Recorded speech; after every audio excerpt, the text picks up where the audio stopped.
Bueno, pues si queréis vamos empezando ya. A medida que vaya entrando gente, pues ya lo iremos aceptando.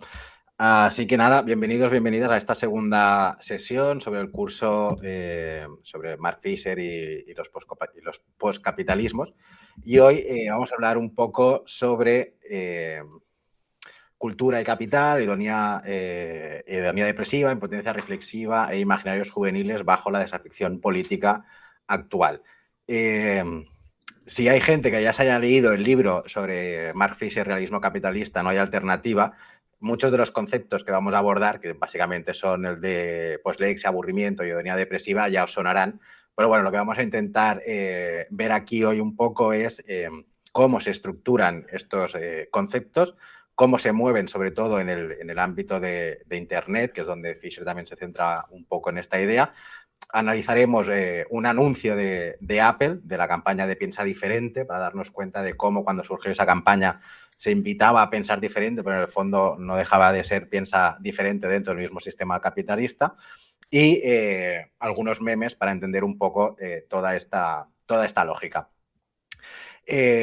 Acordaos que la semana pasada acabábamos también un poco hablando sobre esta idea pues, del cierre ideológico, de que no hay alternativa, de que nuestra imaginación está capada para poder imaginar o confrontar al sistema, y por lo tanto vamos a ver cómo esto resuena un poco en la obra de Fisher a través de sus conceptos. Una cuestión previa pienso que es interesante remarcar es que en el fondo, cuando hablamos del deseo poscapitalista o cuando podemos hablar de los poscapitalismos, también estamos haciendo relación y esta idea al deseo, ¿no? A cómo podemos desear un mundo diferente, cómo podemos intentar materializar el poscapitalismo, pero tenemos que entender también qué papel o cómo juega el deseo en el animal humano que somos, ¿no? Y aquí me remito a una cita de un epistemólogo catalán, Marià Corbí, con el que personalmente llevo más de 10 años investigando, que nos habla un poco de por qué tenemos esta cosa del deseo ilimitado o el deseo insaciable, que luego veremos cómo el capitalismo también es a lo que juega, ¿no? A comercializar este deseo, a no dejarle parar, que es lo que desembocará pues, en esta hedonía depresiva, ¿no? Corbí lo que nos dice, voy admitiendo a gente, perdón. Corbí lo que nos comenta es que nuestra condición de animales no es que seamos animales más razón, no es que seamos animales más espíritu, sino lo que somos es un animal lingüístico, que nuestra estructura biológica y antropológica se basa en la estructura lingüística, ¿no? Que somos capaces de hablar porque todo animal razona de una cierta u otra manera, y por lo tanto la racionalidad no nos hace diferentes. Nuestra diferencia al resto de animales es que tenemos la capacidad de articular palabras, construir narrativas, construir discursos, etcétera, etcétera. Y esto, en particular, lo que nos hace en nuestra propia estructura es que podamos entender que la realidad la podemos experimentar de dos formas, ¿no? Una, la que es relativa a nuestra supervivencia, a la construcción, a la satisfacción de ese deseo, pero a su misma vez, al estar enfrentados a una nueva realidad, que es lo que Fisher acaba llamando lo sublime, nos damos cuenta de que la realidad y nuestra estructura no está limitada por nuestra condición genética, ¿no? Sino que nuestro deseo es ilimitado completamente, ¿no? Y aquí es donde el capitalismo lo que nos hace es atrapar al deseo dentro de sus propias lógicas. Será el capitalismo quien modela y construye el deseo como el objeto de deseo. Y por eso nos encontramos frente a una situación donde somos incapaces de satisfacer el deseo. Y esto nos llevará a quedarnos atrapados en el concepto de Fisher de la hedonía depresiva, ¿no? En esta capacidad o en esta necesidad de buscar placer y deseo o satisfacer el deseo constantemente, pero que nunca quedará satisfecho. Y veremos cómo las tecnologías juegan un papel importante en esta incapacidad de satisfacer este deseo.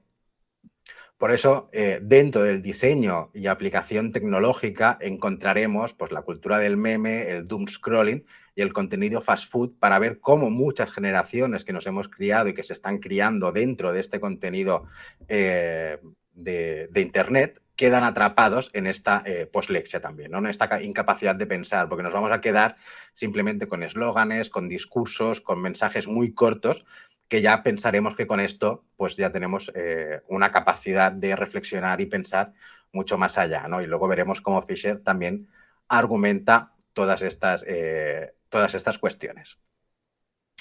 Vista esta idea del deseo, que no desarrollamos más en este curso, pasamos directamente al concepto de poslexia de Fisher, ¿no? Y aquí tenemos las citas directas de su obra, ¿no? Nos dice Fisher, si la poslexia, dice, si algo como el desorden o déficit de atención e hiperactividad es una patología, entonces es una patología del capitalismo tardío. Es decir, tenemos que entender que esta situación de poslexia, esta incapacidad de ponernos a leer, de reflexionar, es fruto del mundo, la materialidad tecnocientífica en la cual estamos viviendo. Entonces, es un producto, es una consecuencia de este capitalismo tecnológico, de este cibercapitalismo, de estar conectados constantemente a las pantallas, a Internet, a este doom scrolling constante, etcétera, etcétera, ¿no? Todo esto es lo que acaba derivando.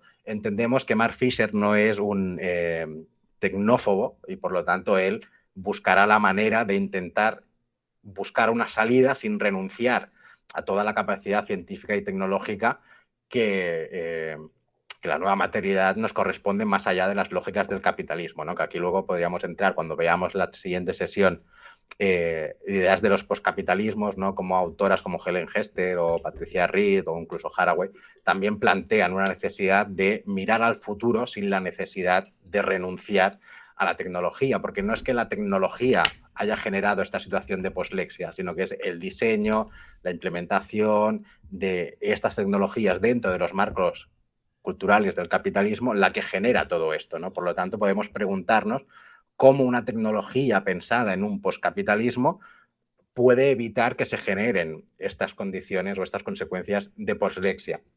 Que esto, aunque nos pueda resultar paradójico, incongruente o incluso la academia no tenga una definición clara, bajo mi punto de vista, muestra que la tecnología en sí misma es neutra, en el sentido de podemos tener un móvil, pero este móvil puede estar diseñado fuera de unas lógicas de rentabilidad de la economía de la atención, o podemos pensarla, diseñarla, aplicarla desde otras lógicas, ¿no? Que aquí es donde también entrarían los poscapitalismos. No es que el móvil me genere poslexia, sino que todo este contenido fast food, todo este doom scrolling, toda esta cultura del meme, es la que está generando todo esto, ¿vale? Para dejarlo claro en este sentido. Una consecuencia, nos dice Fisher, de estar conectados a circuitos de entretenimiento y control hipermediados por la cultura del consumo, ¿no? Esta idea de la economía de la atención, de estar consumiendo constantemente contenido. Ahí es donde empezamos a entender que nuestro deseo se queda enganchado, ¿no? El doom scrolling apareció cuando se vio la necesidad y la rentabilidad económica de seguir estando enganchados a las pantallas, ¿no? Antes había un momento en el que el feed paraba, ya no había más contenido, no había este doom scrolling infinito en el cual hoy sí que nos encontramos, que estamos allí, pim, pim, pim, pim, y pasamos horas, todas las personas, incluso yo me incluyo en ello, no me libro, de estar allí, pues he perdido una hora de mi vida mirando contenido chorra en internet porque no para la pantalla de ofrecernos contenido, ¿no? Y incluso hoy en día se llama, ha surgido el concepto de contenido slot, que es básicamente contenido generado por inteligencia artificial para ser consumido. Simplemente no aporta nada, ¿no? Pero nos encontramos a encontrar también con gente que acaba diciendo, a mí me da igual que el contenido sea generado por inteligencia artificial o no, mientras me entretenga, pues está ahí, ¿no? Entonces estamos basando el entretenimiento humano, y luego veremos un vídeo sobre esto, en el consumo constante de esta cultura del consumo evocada por el capitalismo, ¿no? Entonces, estar entretenido o no estar aburrido es estar consumiendo constantemente imágenes. Del mismo modo, nos acaba diciendo Fish también, lo que se conoce como dislexia puede no ser otra cosa que una suerte de poslexia, es decir, esta incapacidad de prestar atención, de ponernos a leer más allá de 5 minutos en el móvil, ¿no? De coger un libro y estar ahí enfrentándonos a él constantemente, intentar entenderlo, ¿no? Este ejercicio intelectual o este ejercicio mental de ponernos a descifrar y entender un libro. Luego veremos cómo Fisher acaba hablando de Nietzsche y lo complicado que es entender a Nietzsche y que esa es la gracia de Nietzsche, ¿no? La dificultad a la que nos enfrentamos. Claro, como Fisher fue profesor de instituto, él comenta en su libro también una anécdota interesante que es, se encontraba alumnos que llevaban los AirPods puestos, aunque no llevasen música, pues ya era la sensación de estar con el iPod puesto, de estar enganchados, de tener esa necesidad de estar allí, ¿no? Y aquí anécdota personal, yo sí que he estado dando clases en un instituto donde hasta este año nos ha prohibido el uso de móviles, ¿no? Entonces, les obligan a poner el móvil dentro de una, en catalán es diu guixeta, en castellano ahora no sé cómo se llama, una taquilla, tanto una cárcel de móviles, para llamarlo de alguna manera. Y me hace gracia porque los alumnos ahora se distraen como se distraían, digamos, antiguamente, pasándose notitas, pintando en la mesa, y es como, vale, ya no estás mirando una pantalla, te distraes con algo lógico, ¿vale? Antes estabas allí y no prestabas ni atención, ¿no? Una cosa que nos dice Fisher interesante es que los adolescentes tienen la capacidad de procesar los datos cargados de imágenes del capital sin ninguna necesidad de leer. Es decir, hoy en día vemos un meme, vemos algo que nos parece gracioso, alguna frase intelectual muy breve, que esto por Instagram circula mucho, y ya está, y con eso pues lo entendemos, ¿no? Somos capaces de entender visualmente todo mucho contenido, ¿no? Pero no somos capaces, y esto lo explica más Fisher en su tesis, de descifrar ese contenido, ¿no? Nos hemos convertido en devoradores de imágenes, ya le acabo utilizando el concepto del devenir imagen, y cómo a día de hoy el ojo, la retina, se convierte en ese símbolo del capitalismo, ¿no? Porque a través de los ojos es como quedamos enganchados a la realidad, porque toda la realidad se convierte en una imagen y nosotros devenimos parte de esa imagen. Ya no somos simplemente consumidores, sino que participamos de una cierta forma de ese contenido porque nos acabamos transfigurando y siendo parte de ese contenido. Fisher nos dice, simplemente el reconocimiento de eslóganes es suficiente para navegar en el plano informativo de la red, el celular y la televisión.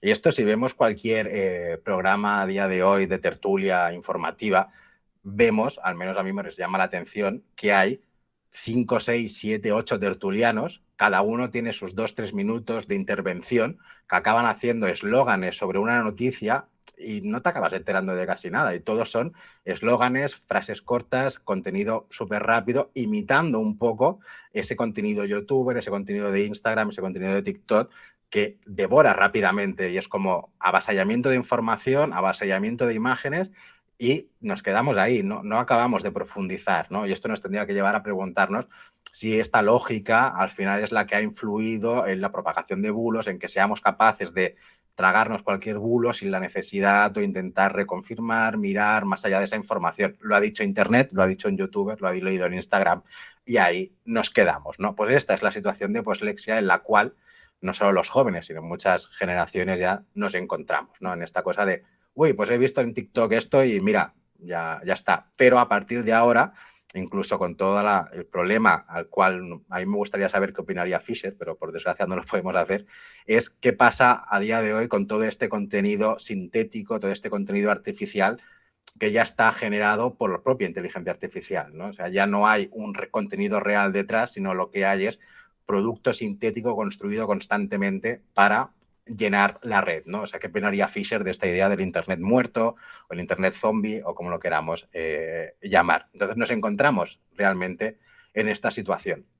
Y claro, esto nos lleva a lo que comentábamos antes, a la idea de aburrimiento, ¿no? Estar desconectado de las pantallas, estar fuera del mundo digital es aburrido. Y aquí una cosa muy interesante que no está puesta porque pertenece a Legacy Russell, que es la identidad AFK o la idea que Álvaro y yo trabajamos del cibercapitalismo online, es entender que vivimos en una materialidad donde lo digital y no digital se permean y ya no hay una diferencia. Entonces, puedo estar igual de aburrido haciendo doom scrolling que igual de aburrido tirado en el sofá viendo la tele sin hacer nada. Esta idea de aburrimiento ya no se englobaría única y exclusivamente dentro de las lógicas de Internet, sino que también nos encontramos fuera. Pero la gracia, y esto es un vídeo que pondré ahora, la gracia es entender cómo para mucha juventud que ha nacido y crecido dentro de las redes sociales, no estar conectados es simplemente aburrido y no saben qué hacer fuera de esa realidad, ¿no? Entonces, ¿qué nos dice Fisher? Dice, estar aburrido significa simplemente quedar privado por un rato de la matrix comunicacional de sensaciones y estímulos que forman los mensajes instantáneos, YouTube y la comida rápida.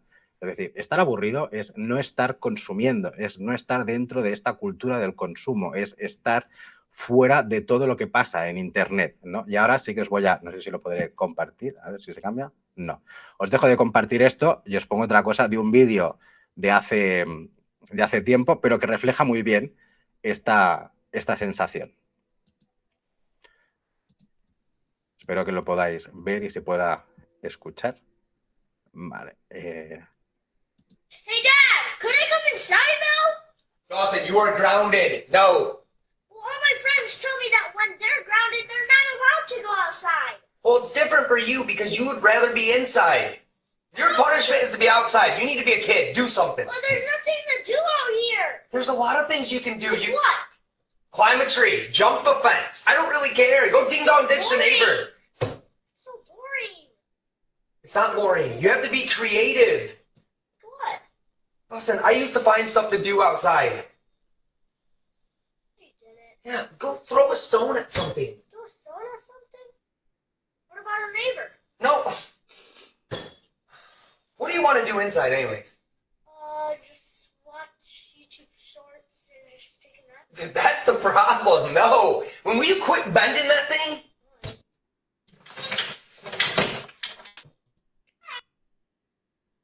Bueno, creo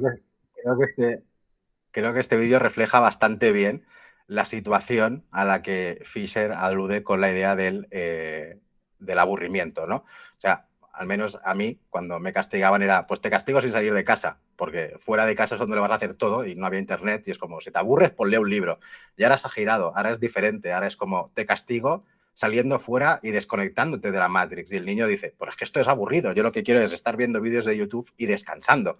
Entonces nos damos cuenta cómo estas ideas de Fisher tienen una repercusión o están teniendo una repercusión real. Podemos utilizar sus herramientas para entender y analizar la realidad, ¿no? Entonces, pero también hemos de entender a día de hoy que castigar a un niño o a una niña sin conectarse a Internet también es privarla de todo su mundo, ¿no? Es como, vale, pues ahora estás desconectado de todo lo que hace tu generación. Entonces, uno de los retos, pienso, de los poscapitalismos es cómo compaginar esta educación, ¿no? Hoy día se habla de prohibir el acceso a las redes sociales a los menores de 16. Bueno, hablar de prohibición puede estar bien, lo podemos entender, pero también hace falta una educación de saber cómo a día de hoy construimos esto, cómo lo normativizamos, cómo lo regulamos, cómo lo socializamos, sin renunciar a todo eso de allí. Entonces, lo que nos acaba también argumentando Fisher es que aburrirse es carecer por un momento de la gratificación azucarada a pedido, es decir, de este contenido hecho para ser consumido. Y a esto hay que sumarle lo que se llama a día de hoy también los a ver, me saldrá, influencers personalizados, ¿no? Que al final es cómo la inteligencia artificial, con todos los datos que tiene de ti, va a acabar generando un contenido completamente personalizado para ti. Y una de las cosas que también resuena con toda la inteligencia artificial es la idea de si algo no te gusta o no te satisface, pues ahora no te es gratificante, ahora no te preocupes, porque con la inteligencia artificial lo vas a poder modificar y hacerlo a tu gusto, ¿no? Netflix ya te está diciendo o promocionando que vas a hacer películas hechas para ti, para lo que a ti te gusta. Entonces ya es ni que la realidad nos pueda gustar, sino que aquello que vamos a generar es lo que nos va a satisfacer constantemente y nunca vamos a tener suficiente de eso, porque una vez tenga algo que me gusta, pues querré más. Y cuando tenga eso, pues querré un poco más. Y todo va a ser hecho para ti, ¿no? Por eso hemos empezado esta sesión hablando de este deseo, de cómo el capitalismo puede acabar mercantilizando este deseo insaciable, porque se van a dotar de herramientas que van a permitir generar un contenido completamente individualizado para ti, para que sigas consumiendo y estar ahí enganchado y no te aburras porque siempre vas a tener ese contenido que te va a satisfacer, ¿no? Luego, lo que también nos acaba argumentando Fisher, esta idea que comentaba de Nietzsche, es que dice, a algunos de los alumnos les gustaría que Nietzsche fuera como una hamburguesa, es decir, que te lo pudieras comer rápido, es contenido fast food, que Nietzsche sea algo digerible, que sea algo fácil, que sea, pues mira, me voy al McDonald's, me cojo una hamburguesa, me la como y ya he entendido a Nietzsche, ¿no?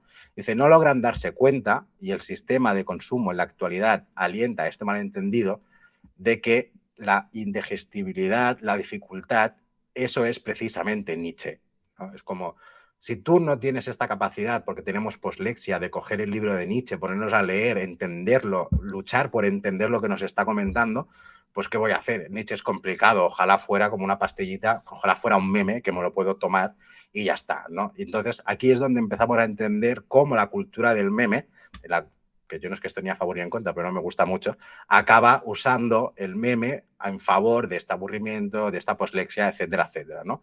Y para muestra de ello, pues tenemos aquí un par de ejemplos. Dos memes que ya tienen bastante tiempo. Uno dice, ¿ya vas a dormir? Dice, sí, ahora cállate. Dice, ¿puedes dudar de que estás dudando? Pues ya está, hemos visto este meme.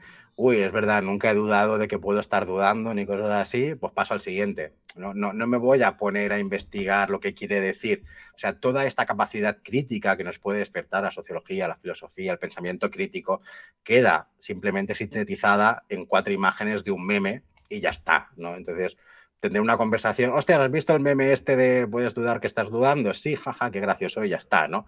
O es directamente uno sobre Nietzsche, ¿no? Que es como, vale, pues ahora, uy, qué bueno es Nietzsche, ¿no? Dice, aquí tenemos a Friedrich Nietzsche, uno de los filósofos más importantes del siglo XIX, él proclamó la muerte de Dios, ¿no? Y abajo, y si era tan listo, ¿por qué se murió? ¿Vale? Entonces, como... Ya está, eso es Nietzsche, ¿no? Entender que, vale, pues elogió la muerte de Dios, proclamó la muerte de Dios, que en verdad la frase es mucho más larga y mucho más profunda, pero ya está, nos quedamos con eso, no tiene más. La cultura del meme nos genera esta sensación también de, uy, mira, hago filosofía a través de memes, que no digo que no sean importantes hacer memes que sean críticos, pero muchas veces que acaban ridiculizando o minimizando todo un pensamiento y toda una crítica que se puede realmente trabajar, ¿no? Aquí, por ejemplo, como profesores o profesoras podríamos coger estos memes e intentar a partir de aquí, ¿no? Esta idea del modernismo popular que Álvaro muchas veces menciona de, vale, pues este producto, ¿cómo podemos llevarlo más allá y realmente generar una crítica a todo esto, ¿no? Y a partir de aquí inducir al pensamiento. Una cosa que aquí no está recogida, pero que Fisher también comenta en su libro, es el papel del profesorado, ¿no? Que acaba diciendo, vale, pero si los alumnos y alumnas están en esta cultura de Internet, donde todo es rápido, todo cambia, como el profesor se presenta como una figura de autoridad y como una figura de aburrimiento, porque no está constantemente cambiando, haciendo cosas, etcétera, etcétera, ¿no? Entonces, ¿cómo puedes compaginar una educación dentro de una cultura basada en el meme con esta figura de autoridad que el profesor o profesora siempre acaba simbolizando, ¿no? Entonces, volvemos a esta idea de hay que volver a un modelo antiguo o hay que empezar a entender que incluso el sistema educativo a día de hoy tiene que cambiar y se tiene que basar en otras formas de hacer, ¿no? Y hablando de esta idea de los eslóganes o de la minimización o cómo hemos llegado a estas cosas, tenemos aquí el vídeo del anuncio de Apple de Piensa Diferente, ¿no? Que en el fondo lo que nos acaba diciendo es que en el realismo capitalista la reflexión está limitada a frases cortas, a eslóganes que quedan completamente mercantilizados. Entonces vamos a ver cómo Apple...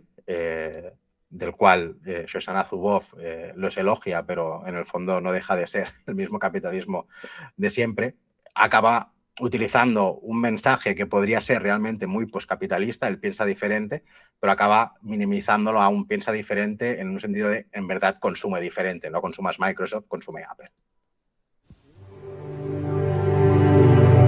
Here's to the crazy ones, the misfits, the rebels, the troublemakers, the round pegs in the square holes, the ones who see things differently. They're not fond of rules, and they have no respect for the status quo. You can quote them, disagree with them, glorify or vilify them. About the only thing you can't do is ignore them, because they change things. They push the human race forward. While some may see them as the crazy ones, we see genius. Because the people who are crazy enough to think they can change the world are the ones who do.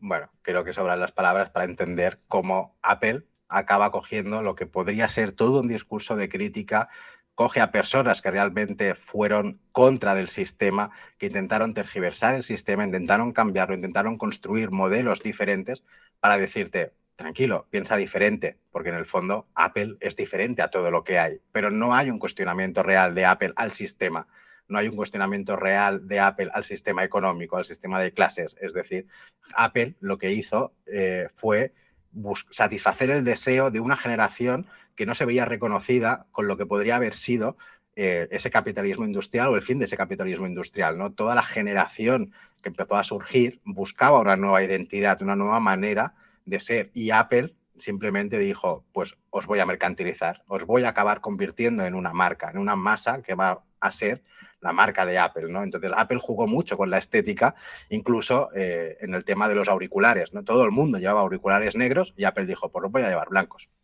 Entonces Apple generó la marca de distintivo de clase, en el fondo de, pues si llevas auriculares blancos es que tú eres diferente, tú eres el rebelde, tú vas contra del sistema.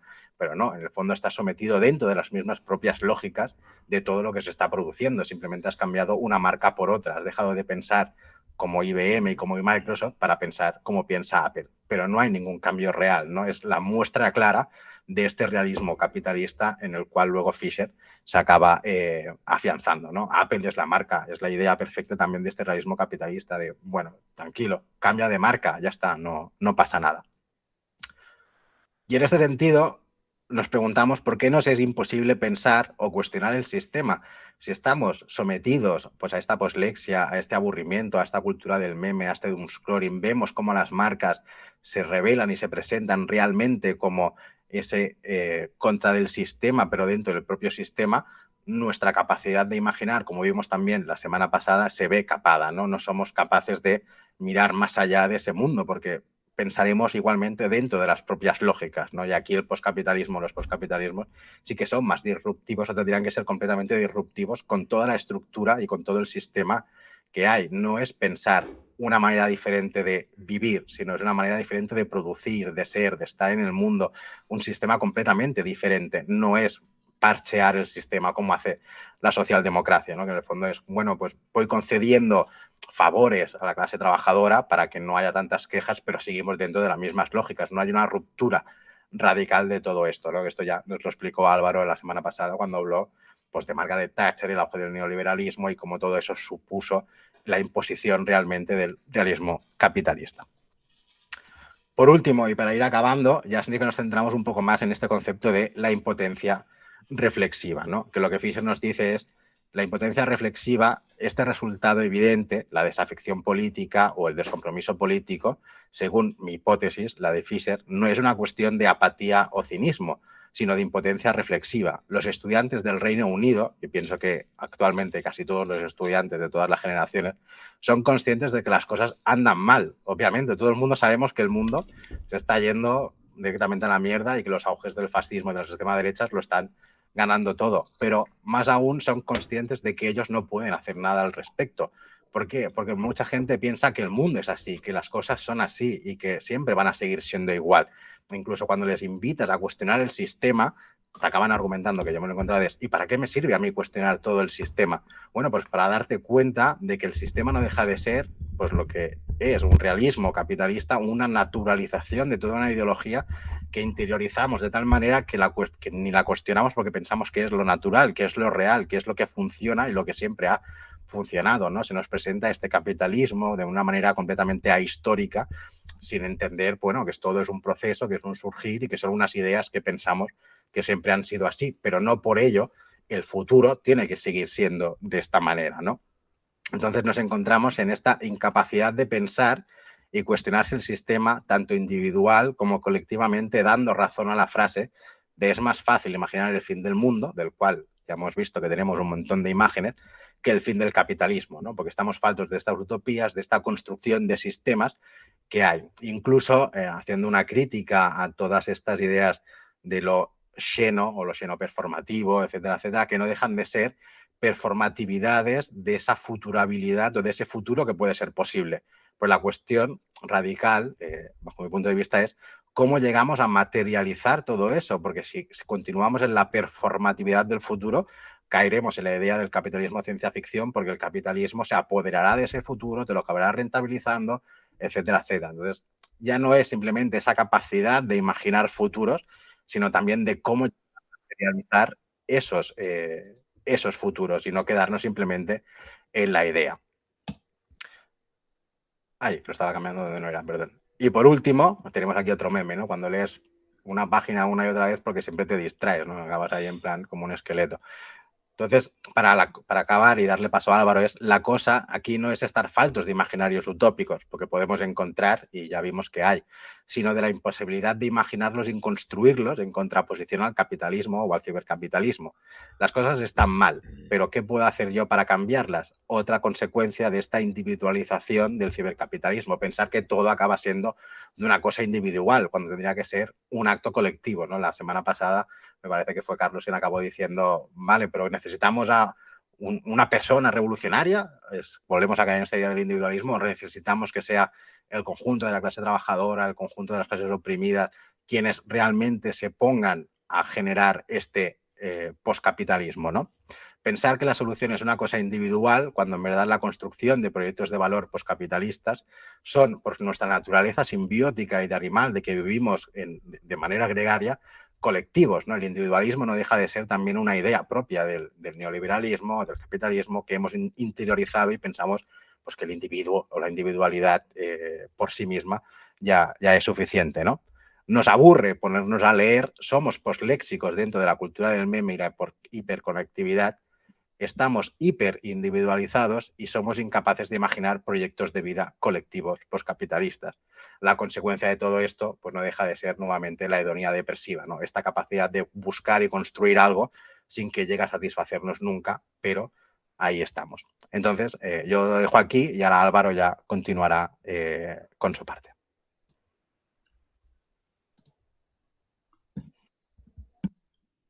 Vale, José, voy a compartir la pantalla. Bueno, será un poquito más pequeñito, pero lo leéis, ¿no? Sí, de momento se ve bien. Sí, es que como estoy con el programa de grabación, es un poco lío para mí. Ok.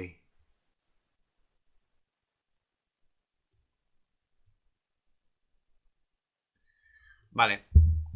Bueno, pues yo voy a continuar recogiendo el testigo de José y profundizando sobre el concepto de la hedonia depresiva, pero en realidad profundizando sobre los efectos psicosociales que el capitalismo tiene sobre la clase trabajadora, que bueno, básicamente el principal efecto psicosocial de este sería, aparte de la ansiedad, la depresión y tal, pero a nivel político sería la despolitización, básicamente, ¿no? De hecho, Fischer tiene una obra y es un filósofo que, si tenemos que decir de qué habla, pues habla básicamente de la despolitización, no de otra cosa, ¿vale? De la despolitización en diálogo con todo lo demás. Bueno, antes de Fischer entraremos en un repaso un poco para que entendamos el contexto cultural y la cultura, ya como hicimos en la primera sesión, pero creo que no está de más, ¿no? Volver, ¿no? a los postulados que planteamos desde aquí para que lo entendamos bien. Aquí tenemos una cita de Jameson, que no me voy a parar mucho, ¿no? Pero bueno, básicamente él nos comenta que si podemos identificar, ¿no? Se pregunta si podemos identificar realmente algún momento de verdad en medio de los más copiscuos momentos de falsedad de la cultura posmoderna, ¿no? Lo típico de que se debatía en la clase anterior sobre si Bad Bunny es subversivo, por ejemplo, ¿no? Tenemos una cultura tan cooptada por el realismo capitalista y por la producción cultural en manos de la burguesía que hasta qué punto, ¿no? Se pregunta Jameson, dentro de estos, digamos, escaparates estéticos de la cultura actual, pues eso, ¿qué podemos encontrar, ¿no? En todo esto que para él es algo falso, en el sentido de que es una mercancía, todo, ¿no? Y bueno, irá mucho por aquí todo lo que vamos a ver. De hecho, la obra de Jameson y la obra de Fischer en realidad colindan o reflexionan sobre nuestra percepción con el tiempo, ¿vale? Nuestra subjetividad y cómo esta subjetividad ha cambiado en relación con el tiempo. Este fotograma que veis aquí es un fotograma del director hongkonés Wong Kar-wai, que toda su obra gira en relación a esto, ¿no? En relación al tiempo y en cómo el tiempo en la cultura postmoderna, por decirlo de alguna manera, es un tiempo fragmentado, caótico, ¿vale? Cyberpunk, si lo queréis llamar así. Un tiempo esquizofrénico, básicamente, ¿no? Donde el pasado, el presente y el futuro en realidad se juntan. Y bueno, básicamente esto es fácil de comprender, aunque parezca complejo, ¿no? Desde Jameson, por ejemplo, y desde Fisher. ¿Por qué se juntan? Porque básicamente el capitalismo tiene la capacidad de reproducir de manera estandarizada, estéticamente, todos los tiempos que quiera, ¿vale? El pasado, el presente y el futuro. Películas sobre vaqueros, pero películas sobre la Edad Media, películas sobre la prehistoria, películas sobre el futuro, películas sobre distopías, películas que son sincronías, ¿no? De todo, básicamente.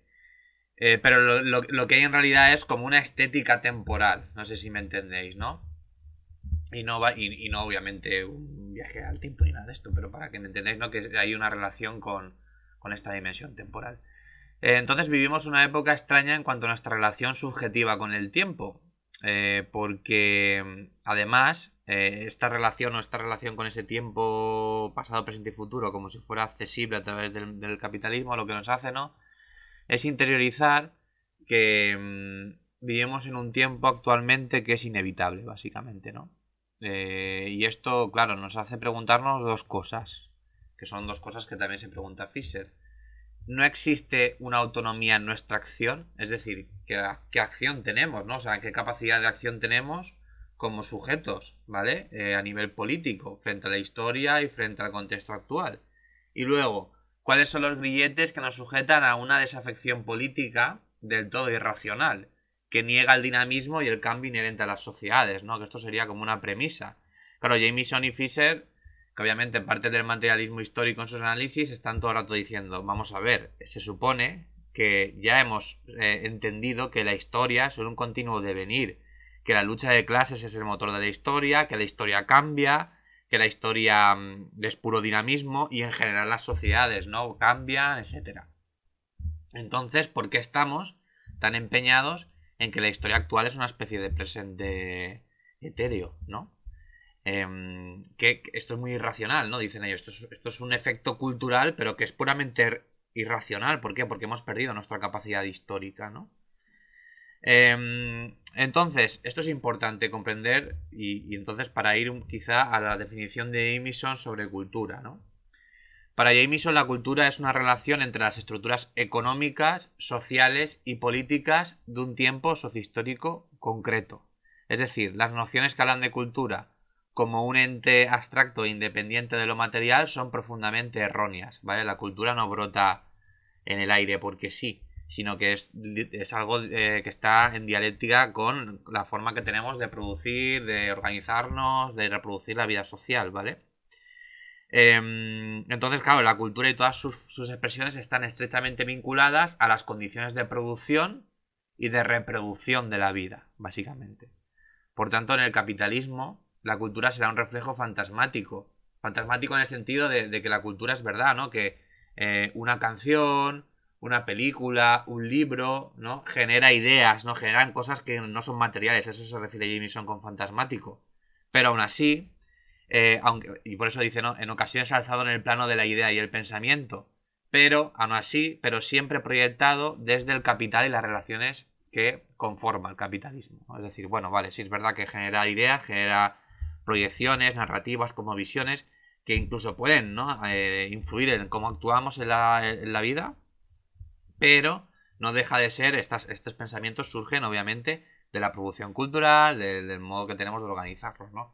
Yo creo que es muy importante entender la cultura desde esta manera y entender por tanto que el realismo capitalista no es un efecto cultural del pensamiento y la idea, por decirlo de alguna manera, o idealista, sino que es un efecto cultural provocado por un efecto material, ¿vale? Y ese efecto material básicamente es la hegemonía del capitalismo, que es una hegemonía cada vez más aplastante y planetaria, ¿no?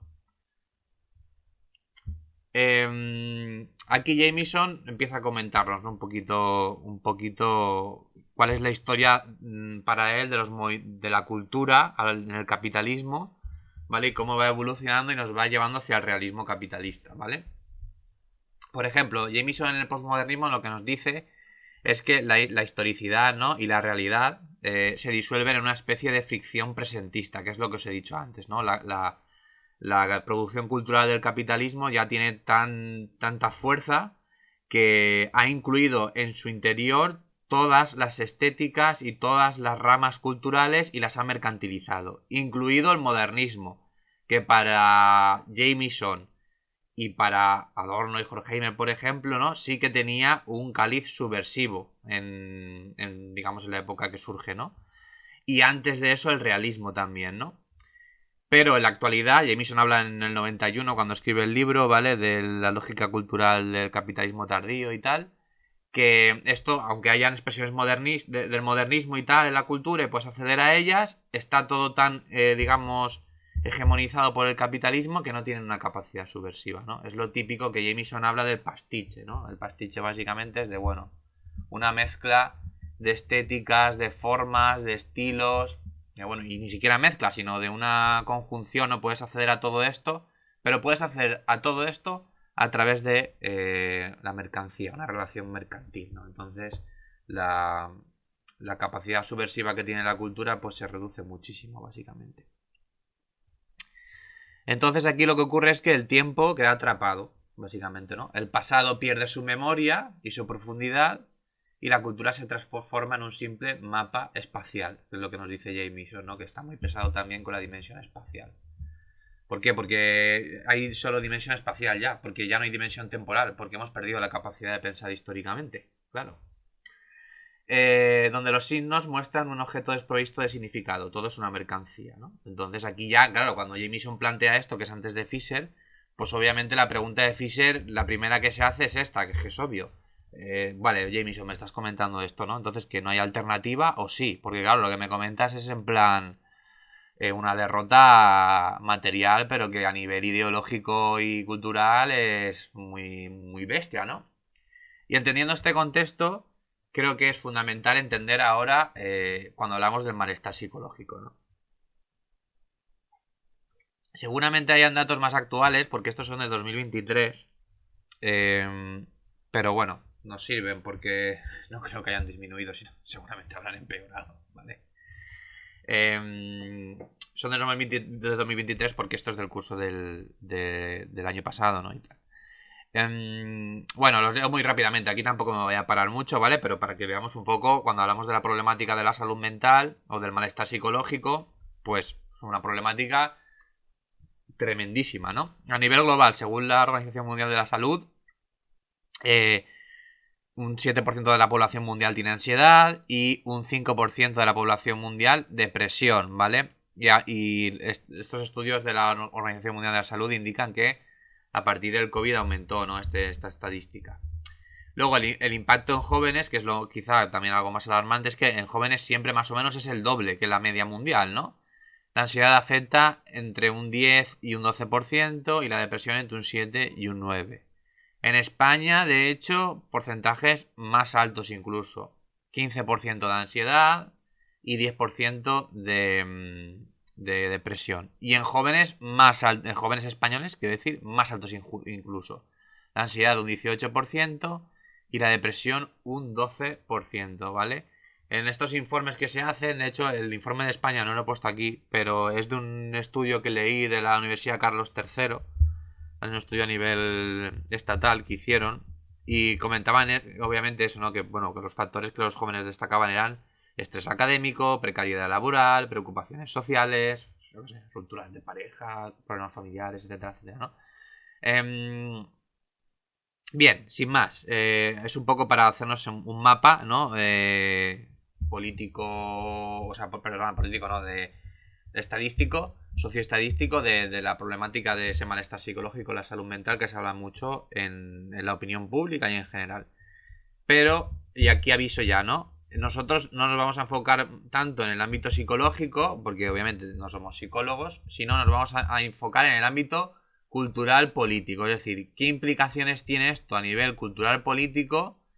Que seguramente desde la psicología y desde un punto de vista únicamente individual se pasan o se ignoran totalmente, ¿no? qué es lo que aporta, o lo que puede aportar Fisher a esta reflexión sobre el malestar psicológico o la salud mental, etcétera, ¿no? El concepto que Fisher, uno, si no el más importante que Fisher utiliza en su obra, es el de la hedonia depresiva. Luego a lo mejor leéis a Fisher y decís, bueno, pues no lo habla casi. Es cierto que el concepto lo hemos desarrollado más José y yo que otra cosa, porque el concepto son 3 páginas, ¿vale? En Realismo Capitalista. Luego sí que es verdad que el concepto como nombrado, pero todo esto que os voy a explicar está en la obra de Fisher como muy contundentemente. En Los fantasmas de mi vida, por ejemplo, que es un libro que se llama Los fantasmas de mi vida, textos sobre ontología, depresión y futuros perdidos. Está hablando todo el rato de la depresión y está hablando todo el rato de esto también, ¿vale? Pero bueno, vayamos al grano. ¿Qué es la hedonia depresiva? Pues básicamente es un concepto que Fisher desarrolla en su obra Realismo Capitalista por primera vez, y lo que nos dice es, o lo que intenta describir es como una especie de estado psicológico, pero a nivel de psicología social, ¿no? O de psicología de masas. Es decir, como una especie de una manera que tenemos, una tendencia que hay, mejor dicho, una tendencia psicológica a la despolitización, al consumismo, a métodos individuales para paliar ese malestar, ¿no? De hecho, aquí como se define un poco, ¿no? Este término describe un estado psicológico y social característico del capitalismo tardío, es decir, de la época actual, donde las personas afectadas por este contexto negativo buscan un placer constante y superficial, sin obtener una satisfacción auténtica, lo que desemboca en un sentimiento de vacío y de depresión, ¿vale?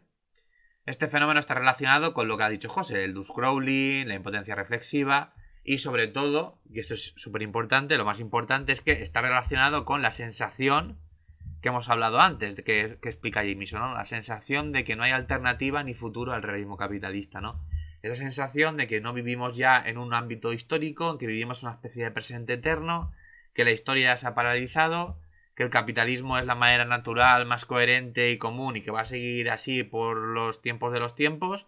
Y entonces, claro, eso provoca de manera muy lógica una angustia. ¿Por qué? Porque, claro, si tú, por ejemplo, tienes problemas para llegar a fin de mes, tienes problemas para realizar un proyecto de vida porque no te puedes independizar o porque estás compartiendo el piso con 5 personas, estás en una precariedad estructural tremenda, estás viviendo la crisis climática, estás viviendo el auge de los fascismos, estás viviendo, bueno, no sé, todas las problemáticas, ¿no?, que estamos viviendo ahora, pues si además estás viviendo esto y tienes interiorizado que el sistema a nivel estructural no va a cambiar, y además tú sabes que esto que te está ocurriendo son cosas sistémicas, no es una cosa de, bueno, mañana me voy al gimnasio y ya está la crisis climática solucionada, no, sabes que no, sabes que es algo estructural, pues obviamente vas a tener un malestar tremendo. Y además vas a tener un malestar que vas a tener una despolitización también, porque si estás convencido de que no va a cambiar nada a nivel estructural, ¿para qué vas a militar o para qué te vas a meter en un fregado colectivo? Es decir, si no, sí, que da igual. Que todo lo que hay, todo lo postcapitalista es una utopía, no se puede lograr, y esto es lo que hay, así que hay que apechugar y tirar para adelante, ¿no? Bueno, genera esa sensación de la hedonia depresiva. Bueno, después de definiros esto, vamos a irnos un poco a la crítica cultural y os voy a bueno, contar un poquito sobre la serie Euphoria, que entronca sobre esta hedonia depresiva, ¿no? Es decir, entronca sobre cómo la búsqueda de placer paliativo es el sustituto individual, en este caso, o individualista, de la clase trabajadora sobre su pérdida de conciencia de clase y sobre su no politización, básicamente. Es decir, las personas, en lugar de militar o de organizarse colectivamente, ahora lo que hacen es entrar en eso que José y yo llamamos el mercado paliativo, ¿vale? Es decir, remedios individuales por los efectos o el malestar que te está causando toda una estructura sistémica e histórica que es el capitalismo, ¿vale? Y bueno, a ver, creo que quita. Ah, sí, está la cita entera. La serie Euphoria, vale, os pongo en contexto, porque aquí vamos a hacer un poco de crítica cultural, pero bueno, porque es lo que hace Fisher también, ¿no? La serie Euphoria es una serie de HBO, que de hecho van a sacar la última temporada, creo que en unos meses, ¿vale? Va a tener 3 temporadas entonces. Y es una serie que gira en torno a la hedonia depresiva. Hay más, ¿vale? Luego las veremos. Y básicamente es una serie que nos traslada a la vida de adolescentes de clase media estadounidense, ya me entendéis, con clase media, ¿vale? Clase trabajadora privilegiada, como lo queráis llamar. Bueno, que están viviendo esos albores que ahora ya no son albores, sino que son el Estados Unidos convertido en una dictadura fascista, pero que están viviendo cómo la sociedad norteamericana se va resquebrajando, sobre que además son adolescentes y tienen pues todo lo que nos pasa en la adolescencia, ¿no? Con esa intensidad. Y bueno, están en una especie de ocaso y de crisis existencial en una sociedad que es, pues, una sociedad enferma, básicamente, ¿no? Como es la norteamericana, en todos los sentidos. Patriarcal, racista, ultraviolenta, nihilista, ya lo sabéis, ¿vale? Ultracapitalista, que os voy a contar. Entonces, bueno, os leo. Estos son literalmente la narración en off de la protagonista, los primeros 2 minutos de la serie. Y ya con esto nos resume lo que es la hedonia depresiva, ¿no? Dice la protagonista, que es Rue, que es Zendaya, ¿no? La actriz que está tan famosa. Dice: nací 3 días después del 11S. Mi madre y mi padre se pasaron 2 días en el hospital meciéndome a la luz del televisor y viendo caer aquellas torres una y otra vez, hasta que la pena dio paso a la indiferencia, y entonces de repente me encontré siendo una niña de clase media en una casa de las afueras. No recuerdo gran cosa entre los 8 y los 12 años, solo que el mundo iba deprisa y mi cerebro despacio, y que de vez en cuando, si me centraba demasiado en respirar, me moría. Hasta que acabé pensando todo el santo día intentando superar la ansiedad. Un día, sencillamente, aparecí sin mapa ni brújula. Igual os parece triste, pero ¿sabéis qué? Yo no inventé este sistema y tampoco lo jodí. Y entonces llegó ese momento en el que la respiración empieza a detenerse y cada vez que expiras expulsas todo el oxígeno que llevas dentro y todo se para. El corazón, los pulmones y por último el cerebro. Y todo lo que sientes, deseas o quieres olvidar desaparece. Con el tiempo solo quería eso, 2 segundos en la nada. ¿Vale? Cuando empieza a hablar a partir de que, y entonces llegó ese momento, es cuando ya descubre los subidones que tiene, ¿no? Cuando toma éxtasis o toma M o toma algún tipo de droga, ¿no? Que le hace como entrar en ese ámbito de la hedonia depresiva, porque se le para el tiempo, se le para todo y bueno, está un poco... bueno, hace ese efecto paliativo, ¿no? De hecho. La droga sería una de los consumos dentro del mercado paliativo, pues más extendido y más normalizado. Desde las drogas de fiestas y tal, ¿no? Hasta las drogas legales, ¿no? Benzodiazepinas, etcétera, etcétera. Alcohol, tabaco, ¿vale? Marihuana, bueno, ya sabéis. Y bueno, la hedonia depresiva. ¿Qué más expresiones tiene dentro de la cultura popular? Pues tiene muchas, ¿vale? De hecho, Euphoria, he puesto Euphoria, pues seguramente será más famosa. Bueno, no sé, porque aquí también hay series muy famosas, ¿no? Pero todas estas series y películas giran en torno a ello, ¿no? Voy a repasarlas un poco por encima. Pues luego si queréis ver alguna, pues eso, quizá pues es un ejercicio interesante verlas después de ver la sesión, ¿no? Después de la sesión y verlas con esa mirada. A ver qué os hace reflexionar. Las series y películas y música hechas por y sobre la generación Z y Millennial están impregnadas de esta hedonia depresiva. Ejemplos a comentar: Euphoria, que os lo he comentado. También está la famosa película Kids, ¿vale? Que es de los 90. La serie Skins, que es una serie parecida a Euphoria, pero muy con el rollito working class del Reino Unido, ¿vale? Shameless, que es parecida también a Skins, que es una serie como de sátira, humor, pero que también gira en torno mucho a la hedonia depresiva de una familia desestructurada en un gueto de Chicago, ¿vale?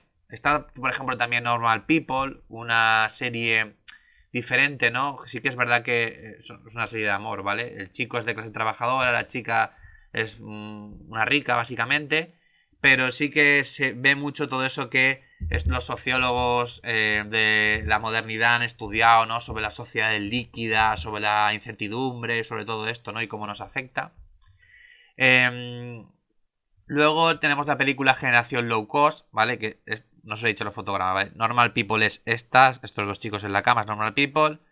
La foto en moradito y la chica está rubia es Euforia, y la chica está llorando, que está vestida de azafata, es de la película Generación Low Cost, ¿vale? Que es una película que está muy interesante sobre esto. De hecho, es de las mejores cosas que he visto yo sobre que he visto, ¿no? Que simboliza la hedonia depresiva. Y es de una chica que trabaja en una aerolínea de bajo coste, estilo Ryanair y todo esto, ¿no? Y que va por todo el mundo viajando, no tiene casa porque está trabajando muchas horas, ¿no? Etcétera, etcétera. Tiene una identidad totalmente desarraigada. Está sometido a una precariedad tremenda en estas aerolíneas, ¿no? De bajo coste que tienen a la gente esclavizada, a los trabajadores esclavizados. Y ella palía todo este malestar que vive a nivel laboral, porque al final es por su trabajo, en el alcohol, en el sexo, etcétera, ¿vale? En las drogas. Entonces es una película interesante en ese sentido. ¿Qué características comunes tienen estas expresiones culturales? Pues que tratan temas de drogas, de sexo, de precariedad, de desorientación, y son relatos de juventud atrapados en un entorno marcado por la falta de alternativas y el nihilismo. Y aquí haría un matiz, ya no solo por la falta de alternativas, sino por la creencia en la falta de alternativas. Porque esta gente está derrotada totalmente, esta gente no piensa en militar en ningún lado, esta gente es en plan de, bueno, esto es lo que nos ha tocado, y entonces, como es una mierda, me drogo o me pongo hasta las cejas de lo que a mí me hace despejarme y ya está, ¿vale? Esta es una película que se llama After Sun, ¿vale? Que también gira sobre la hedonia depresiva, porque te narra la historia de una niña que intenta comprender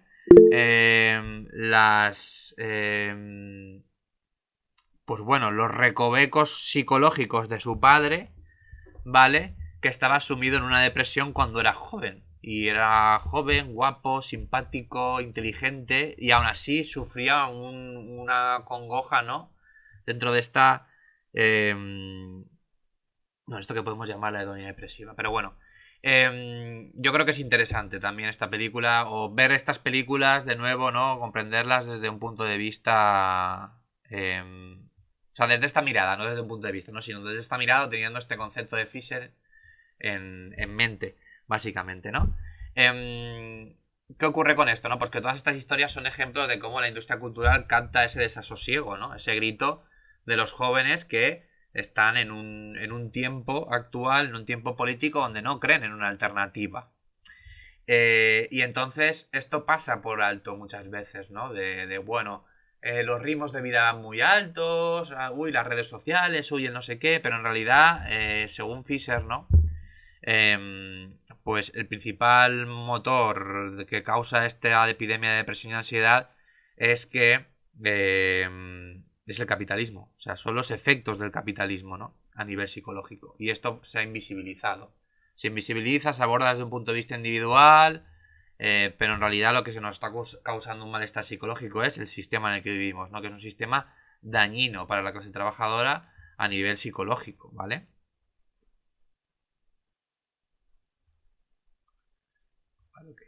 A ver por dónde iba. Entonces, ¿qué ocurre? ¿Vale? ¿Qué ocurre con esto que es importante, ¿no? Lo que pasa es que generamos o se genera una especie de adicción al placer y al olvido, ¿no? Porque es la única herramienta política que tiene, bueno, no me entendéis, o que tiene no, pero que utiliza, ¿no? La clase trabajadora actualmente. Y lo explico un poco mejor. Como la clase trabajadora no tiene conciencia de clase a grandes rasgos y tiene una percepción ahistórica del tiempo, es decir, lo que Jameson dice la crisis de historicidad, ¿vale? Ha perdido la capacidad de pensar históricamente y por lo tanto ha perdido la capacidad de verse como sujeto histórico y por lo tanto de verse como sujeto que puede actuar en la historia. Lo que ocurre es que el capitalismo, aparte de que genera todo este efecto, nos presenta todo un mercado paliativo, ¿vale? Para que nosotros entremos y compremos remedios individuales a estos malestares estructurales que el propio capitalismo está generando, ¿no?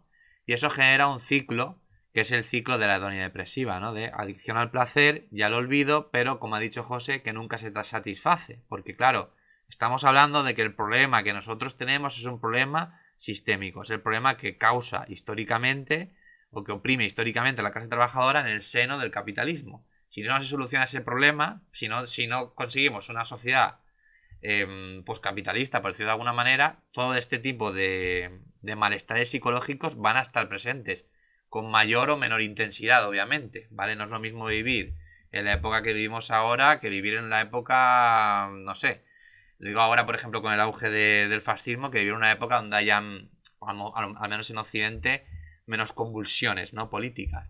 Pero ya me entendéis. Esto es algo importante que entendamos. Y la hedonia depresiva no es algo únicamente a nivel cultural, que podemos ver en películas, o que puede estar como encorsetado en el consumo de drogas, etcétera, etcétera. No, es algo mucho más expandido y mucho más complejo, y está básicamente en todo. Porque ir al gimnasio, irte de viaje, hacer cosas para despejarte, todo eso Fisher ya nos lanza en el sentido de tenemos que verlo de una manera ya más sospechosa, tenemos que sospechar sobre esto.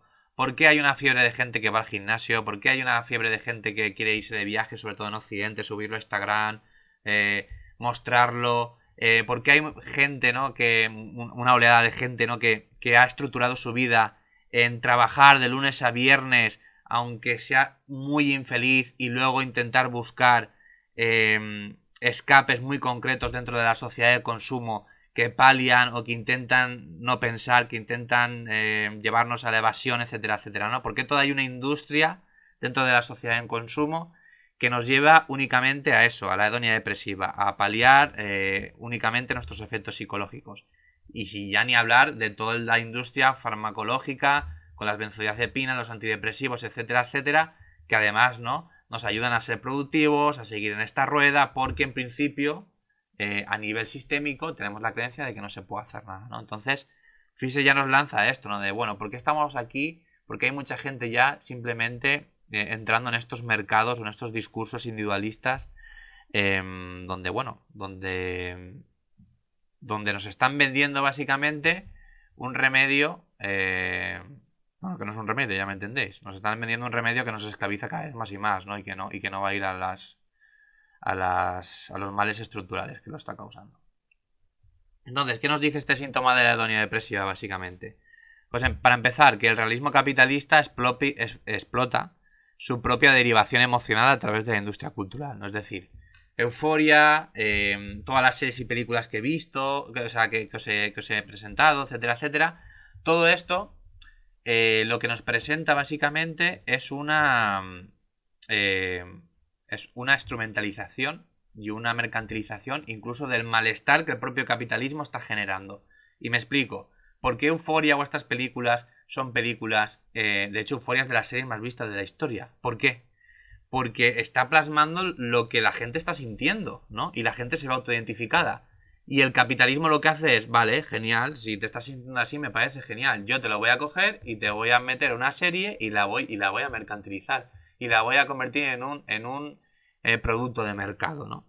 La cosa aquí es lo que comentábamos José y yo en la clase anterior. Bueno, ver que es un producto de mercado, pero también ver si ese producto de mercado tiene, si lo vemos de alguna manera, ¿no?, desde la crítica cultural, nos puede ofrecer alternativas o nos puede ofrecer como visiones, mejor dicho, no alternativas, de entender lo que nos está pasando, ¿no?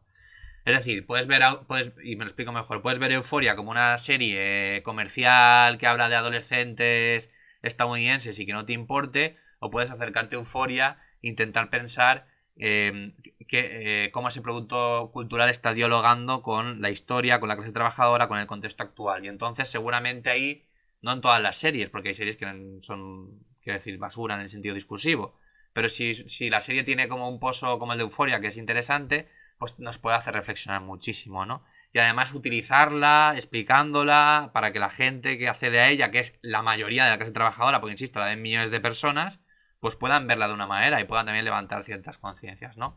Luego, además, hay una proliferación de este imaginario en la cultura, como hemos visto, ¿no? Que muestra la generación Z y millennial con esta clara dimensión de malestar. Porque no solo he hablado de Euphoria, os he hablado de la serie Skins, os he hablado de la serie Shameless, os he hablado de la película Kids, ¿vale? De Generación Low Cost. Y bueno, me voy atrás, pero hay muchas, por 13 razones, BoJack Horseman, ¿vale? Atlanta Girls, Transpoiting, The Wire, es que hay tantas, Spin Breakers, Los Amos de Dogtown, y me dejo muchas, películas y series que giran en torno a la hedonia depresiva.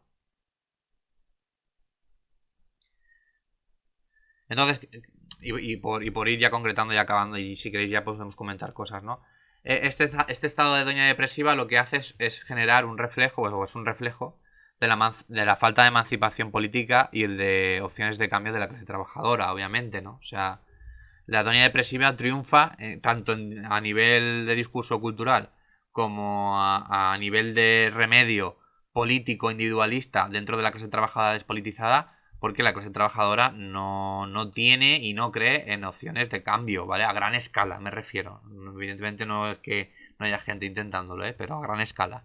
O al menos con la fuerza de otros movimientos, como la socialdemocracia que ha comentado José, u otras cosas, ¿no?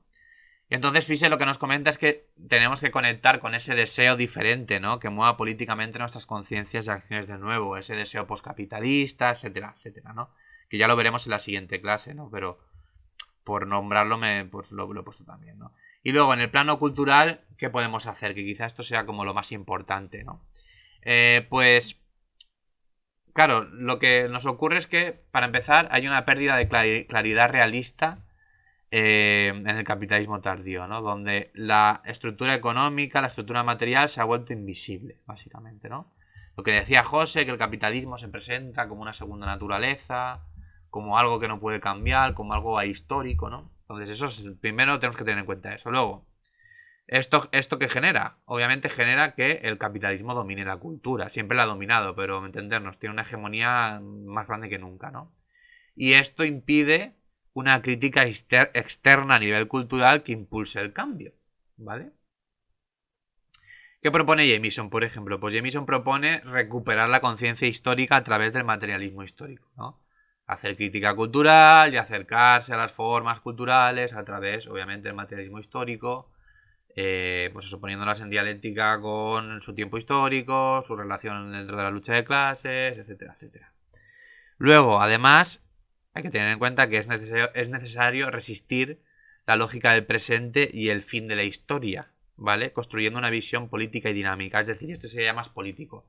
A nivel político, los partidos, ¿no?, en general, o los movimientos de clase trabajadora, tienen que tener muy en cuenta esto. Tienen que tener muy en cuenta que la lógica del presente es el fin de la historia y que el capitalismo está naturalizado. Y tienen que estar todo el rato haciendo toda una visión de proyecto donde se proponga, tanto en el presente como en el futuro, una manera de construir política y construir relaciones sociales que sean poscapitalistas, ¿no?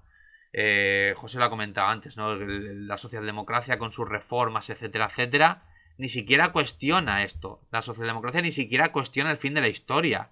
Está con sus reformas y con sus retóricas, un poco que incluso ni siquiera son propias, porque son retóricas que incluso están impuestas por los debates y la agenda que le va marcando la derecha o incluso la extrema derecha, ¿no? Entonces, tenemos que tener nuestra agenda propia y tenemos que tener nuestra propia manera de expresar, de construir todo esto y de proponer. Y esa tiene que ser una manera histórica, que nos diga, somos sujetos históricos, somos la clase trabajadora, venimos de aquí, estamos aquí y queremos ir aquí, básicamente, ¿no? Y luego, para acabar, ¿no? La lucha debe centrarse en explicar la realidad sin nostalgia ni complacencia. Eso también tenemos que tenerlo en cuenta. Reconstruyendo una cultura proletaria con significados históricos propios, ¿vale? Resignificar espacios, cultivar también una antropología del perdedor, del olvidado, de la clase trabajadora en toda su diversidad. Básicamente, ¿qué quiere decir esto, no? Y Fischer aquí lo defiende bastante. Una, los proyectos postcapitalistas, tanto anarquistas como marxistas, no pueden volver a una visión, una construcción del presente y del futuro que sea nostálgica, ¿vale? No puedes estar aquí todo el rato hablando de Stalin, Lenin, la China de Mao y no sé qué, ¿vale? Y además incluso blanqueando, ¿no? Estos proyectos que devinieron obviamente en totalitarismos, ¿no? O en proyectos que no nos llevan a ningún lado y ni mucho menos a la emancipación de la clase trabajadora. Entonces, eso para empezar, ¿no? Tenemos que expresarnos de eso y luego además, una de las cosas fundamentales que José y yo también, pues cada vez nos damos más cuenta, es que hay que construir de nuevo la identidad de la clase trabajadora, ¿vale? En el sentido de, la clase trabajadora no es el hombre blanco heterosexual que va a la fábrica, ¿vale? No, también es el colectivo LGTBI, también son las mujeres, también son las poblaciones racializadas, ¿vale? También son las identidades queer. De hecho, yo no tengo dudas de si se puede construir en realidad un sujeto postcapitalista sin tener en cuenta, por ejemplo, la identidad queer, por ejemplo, ¿vale? Que ataca a la reproducción, de hecho, de todo el sujeto proletario en cuanto a que está relacionada con todo lo heteropatriarcal, ¿vale? Entonces, tenemos que darle una vuelta a eso. Obviamente, esto Fisher, pues tampoco da muchas claves, ¿no? Porque esto es muy complicado proponer algo a gran escala, pero todo esto pasa por tener más fuerza en la calle, más fuerza a nivel material, más espacios autónomos donde todo esto se pueda llevar a cabo, ¿vale? No es simplemente la guerra cultural por la guerra cultural en Instagram, porque es que eso no nos lleva a ningún lado. De hecho, eso es lo que hemos estado intentando hacer y mirar cómo estamos, ¿no? Y hasta aquí.